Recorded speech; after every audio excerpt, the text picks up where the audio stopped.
नमस्कार मित्रों, स्वागत है आप सभी का हमारे YouTube चैनल मेरी बातें याद रखना में। दोस्तों, आज जो कहानी हम लेकर आए हैं एक पत्नी की दुख भरी कहानी है।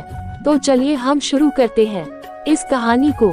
और अभी तक आप हमारे चैनल को सब्सक्राइब नहीं किया है तो जरूर करें। आपका एक सब्सक्राइब हमारे लिए बहुत महत्वपूर्ण है और ये बड़ी रोचक कहानी है। वीडियो की समाप्ति तक बने रहना, कहानी पूरी तभी समझ में आएगी आपको। चलिए शुरू करते हैं। एक खूबसूरत प्रेम कहानी के बाद उन्होंने शादी कर ली और 2 हफ्ते बाद पति काम पर जाने के लिए उठा और अपना चेहरा धोने के लिए बाथरूम गया। उसने आईने में देखा कि उसके चेहरे पर अलग अलग रंगों से कुछ शिकलें बनी हुई हैं। उसकी सीधी सादी बीवी, बचकाना और मासूम दिल रखने वाली, उसने सोते वक्त उसके चेहरे पर कुछ लिख दिया था। उसने इसे बड़े प्यार से अंजाम दिया था। वो उस पर हंसने के लिए तैयार थी। सुबह वह उसके पीछे दौड़ेगा, उसे पकड़कर उसके गाल पर चुटकी लेगा, फिर उसे कसकर गले लगाएगा और उससे कहेगा कि वो उससे बहुत प्यार करता है। फिर वो दोनों पूरा दिन उसके चेहरे पर हंसेंगे। उस बेचारी मासूम बीवी ने पिछली रात ही ऐसा सपना देखा था, लेकिन उसके पति ने गुस्से में अपना मुंह धोया और फिर किचन में कॉफी पीने के लिए चला गया, जो वह रोज सुबह पिया करता था।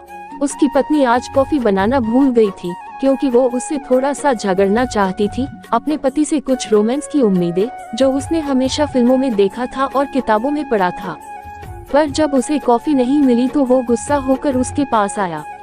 वह उस पर चिल्लाया और उसे तब तक थप्पड़ मारता रहा जब तक कि उसने उसे जमीन पर नहीं गिरा दिया और कहा, मैंने तुम्हारे साथ खेलने के लिए शादी नहीं की है।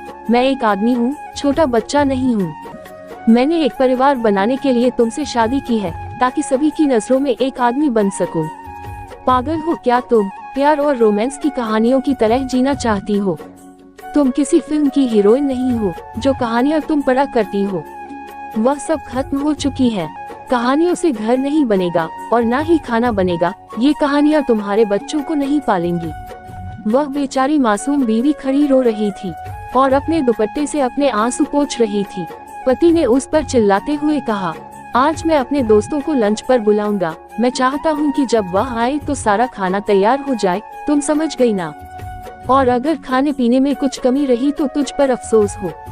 वो उस वक्त खुद को ऐसे आदमी के रूप में देख रहा था कि जिसकी पत्नी उसकी इच्छाओं पर चलती है। वो अपनी पत्नी को जख्मी दिल के साथ छोड़कर बाहर चला गया। वह खड़ी इतनी जोर जोर से रो रही थी कि वह ठीक से सांस भी नहीं ले पा रही थी। वह जल्दी से दोपहर का खाना तैयार करने लगी। उसकी आंखों से बराबर आंसू बहते जा रहे थे। पति उस दिन काम पर नहीं गया, अपने दोस्त के घर चला गया। वो सोच रहा था कि उसने जो किया वो सही किया या गलत। वो अपने दोस्त से जाकर सब बताने लगा। आज मैंने अपनी बीवी को ये कहा, ऐसे डांटा, ऐसे मारा। लेकिन सौभाग्य से उसका दोस्त उसके जैसा नहीं था। उसने उसे अपनी बात पूरी करने की अनुमति नहीं दी और ये कहते हुए उसे बीच में ही रोक दिया। What undisco man are you? ये सब कैसी क्रूरता तुम्हारे अंदर भरी है? इस तरह तुम अपनी पत्नी के साथ व्यवहार करते हो? क्या तुम एक अच्छे पति हो? क्या तुमने ईश्वर के दूत को नहीं सुना? महिलाओं के प्रति दयालु रहो। महिलाएं कांच की बनी बोतल की तरह होती है। आपको उसके साथ नरमी से व्यवहार करना होगा, उसके प्रति दयालु होना होगा, उसके साथ कोमल होना होगा, उसे दुलारना होगा और उसे तोड़ना नहीं होगा।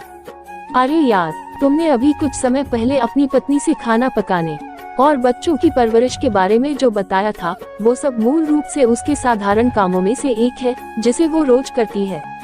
और तुम्हारा उसके साथ दयालु और स्नेही होने से ही तुम्हारे लिए उसका प्यार और जुनून बढ़ेगा। वो आपको बताए बिना घर के वो सारे काम करेगी जो तुम चाहते हो। वह तेरी दासी नहीं है और न वह घर की नौकरानी है। तूने भी उससे इसलिए शादी नहीं की है कि जब उसकी जरूरत पड़े तो तू उसे इस्तेमाल करे, वरना उसे कूड़े की तरह फेंक दे। मेरे दोस्त, वो आपकी पत्नी है, आपका जीवन है, आपका सब कुछ है। उसे परेशान मत करो। ईश्वर से माफी मांगो और अपनी पत्नी के पास लौट जाओ। उसकी इज्जत करो और फिर कभी उसको तकलीफ ना देना। पति दुखी हुआ, बहुत पछताया और अपने अंदर कुछ कमजोरी महसूस की। वो रो रहा था और अपने किए पर बहुत शर्मिंदा था। और फिर उसने पत्नी को ये बताने के लिए फोन करने का फैसला किया कि उसने अपने दोस्तों के साथ दोपहर का लंच कैंसिल कर दिया है और वो घर आ रहा है। वो उसके साथ बैठकर खाना खाएगा, वो उसे बहुत याद कर रहा है। फोन की घंटी बजी, लेकिन उसने फोन नहीं उठाया। उसने वापस कॉल किया, लेकिन किसी ने जवाब नहीं दिया। उसने कहा, कोई बात नहीं, शायद वह कामों में व्यस्त है इसीलिए वह फोन नहीं उठा सकी। वह घर लौटा, घंटी बजाई, लेकिन अंदर से कोई जवाब नहीं आया। उसने अपनी जेब में चाबी ढूंढी, लेकिन सुबह वह गुस्से में चाबी ले जाना भूल गया था।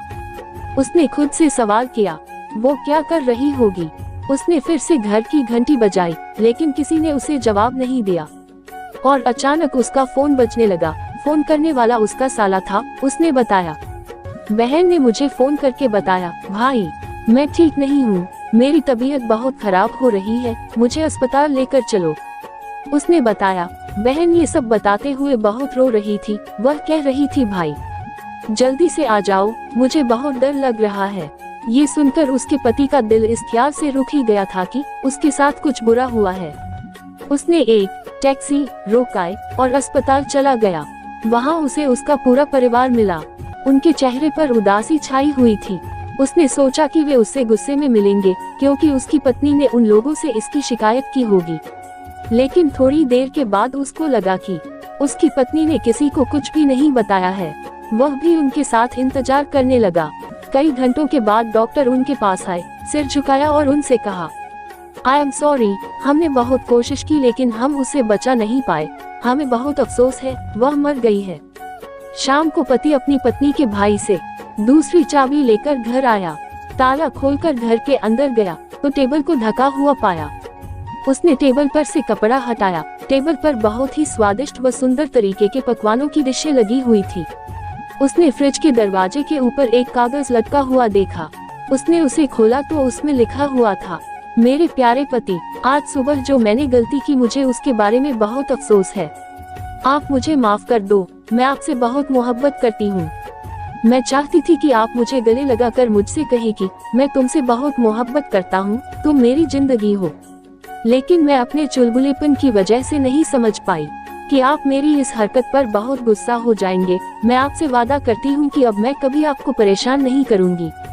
मुझे उम्मीद है कि आपके दोस्तों को खाना बहुत पसंद आएगा। ये उस आदमी के लिए शर्म की बात है जो अपनी बीवी से प्यार तो करता है लेकिन यह भूल जाता है कि उस पर दया करना और उससे मोहब्बत करना ईश्वर ही का एक आदेश है। अपनी बीवी को याद रखो, घर जाओ तो मुस्कुराओ, तुम्हारी बीवी भी मुस्कुराएंगे। और मुझे पता है कि एक खुशहाल घर बनाने के लिए धैर्य, ईमानदारी और प्रेम की आवश्यकता होती है। तो दोस्तों, ये कहानी आपको कैसी लगी मुझे कमेंट बॉक्स में जरूर बताना। और अभी तक हमारे चैनल को सब्सक्राइब नहीं किया है तो सब्सक्राइब जरूर करें। मिलते हैं अगली कहानी में, तब तक के लिए आप सभी को जय श्री कृष्णा।